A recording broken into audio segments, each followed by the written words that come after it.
Alors, fin 2025, le monde du slot racing, il est vraiment en pleine ébullition. C'est un moment charnière, on le sent bien. On a d'un côté les innovations technologiques qui fusent, de l'autre des stratégies de marché super affûtées, et au milieu de tout ça, une passion communautaire qui est plus forte que jamais. Allez, on plonge ensemble dans ce qui fait vibrer les pistes et bien sûr, tous les passionnés. C'est la grande question, celle qui anime vraiment toutes les conversations. Qu'est-ce qui fait qu'une slot car est belle au fond? Est-ce que c'est la fidélité absolue de la reproduction, l'audace du design, ou peut-être l'histoire qu'elle nous raconte? Eh bien la réponse, c'est un mélange fascinant de tout ça. Et ça en dit long sur l'état actuel de notre passion commune. Ok, pour bien comprendre toute cette effervescence, on va regarder ça en 5 points. D'abord, la course au titre esthétique. Ensuite, on verra le choc des géants contre les spécialistes sur le marché. On plongera au cœur de la communauté, puis on s'intéressera au duel entre l'artisanat et l'innovation. Et pour finir, bien sûr, on jettera un œil vers l'horizon 2026. C'est parti. Allez, on commence tout de suite avec le premier point, la course au titre esthétique. Et là, on parle de l'événement qui a vraiment tenu en haleine toute la communauté française. C'est l'élection de la plus belle slot car de 2025. Un truc organisé par le site Slotcars Passion. Et attention, ici on oublie la performance sur la piste. On parle purement d'esthétique, de design, d'émotion. Et alors, les résultats, regardez ça. C'est incroyablement serré. La Peugeot 9 X8 de Skelotto qui l'emporte, mais vraiment d'une courte tête. Ce duel au sommet entre deux hypercars, la Peugeot et la Toyota de Slotit, ce n'est pas juste une coïncidence. Ça nous confirme une chose, cette catégorie, inspirée par la nouvelle ère de l'endurance, c'est clairement elle qui fait rêver les passionnés en ce moment. Mais ce qui est super intéressant, au-delà du vainqueur, c'est ce que chaque finaliste représente.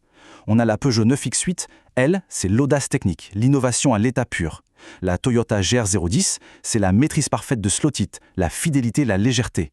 La Ferrari 296 GT3, elle, nous rappelle que la catégorie GT est toujours aussi vivante dans les clubs. Et puis la Matra, la Matra, c'est la carte nostalgie, la puissance de l'héritage du Mans. 4 voitures, 4 histoires. Allez, on passe au deuxième chapitre, géant contre spécialiste, la bataille pour le marché. Parce que fin 2025, le paysage est très clair. On a une vraie rivalité stratégique. D'un côté, les poids lourds, les géants industriels, et de l'autre, les artisans, les spécialistes de la performance pure. En fait, ce sont deux philosophies qui s'affrontent. D'un côté, on a les géants, comme Carrera par exemple. Eux, leur jeu, c'est de séduire le grand public. Comment? Avec des licences prestigieuses, la Formule 1 c'est le meilleur exemple, et des systèmes digitaux super accessibles. Et de l'autre côté, on a les spécialistes. Des noms comme NSR, Slot.it, eux, ils n'ont qu'un seul but, la performance pure, la victoire en club, direct en sortie de boîte. Et regardez, ça illustre parfaitement cette dualité. Juste en décembre, on a eu la Red Bull championne du monde qui est arrivée chez Carrera, c'est le produit grand public par excellence. Et juste à côté, on a des marques comme Sideways ou NSR qui ont sorti des modèles beaucoup plus pointus pour les compétiteurs, pour les collectionneurs, comme cette magnifique BMW CSL Group 5 ou encore les Formule NSR avec ses livrets Rosso Fueco qui parlent d'elles-mêmes.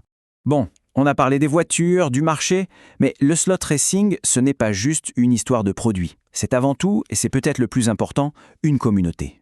Une communauté qui est extraordinairement active. Et même pendant les fêtes de fin d'année, quand on pourrait penser que tout se calme, eh bien non.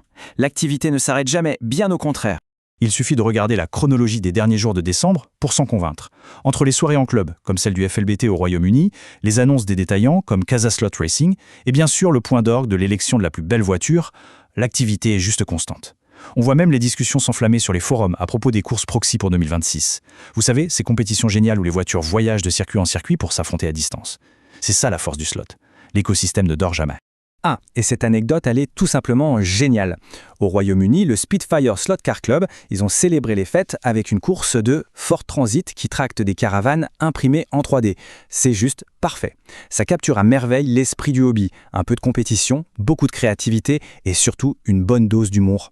L'impression 3D, là, elle ouvre des possibilités complètement folles. On en arrive à notre quatrième point, artisanat et innovation. C'est fascinant parce que notre passion est propulsée par deux forces qui semblent complètement opposées, mais qui sont en fait super complémentaires. D'un côté, on a le grand retour de l'artisanat de très haute qualité. Et de l'autre, une course effrénée à l'innovation technologique. Et pour illustrer ce retour à l'artisanat, il n'y a pas meilleur exemple que le projet MMKF de Casa Slot Racing. L'ambition, elle est énorme.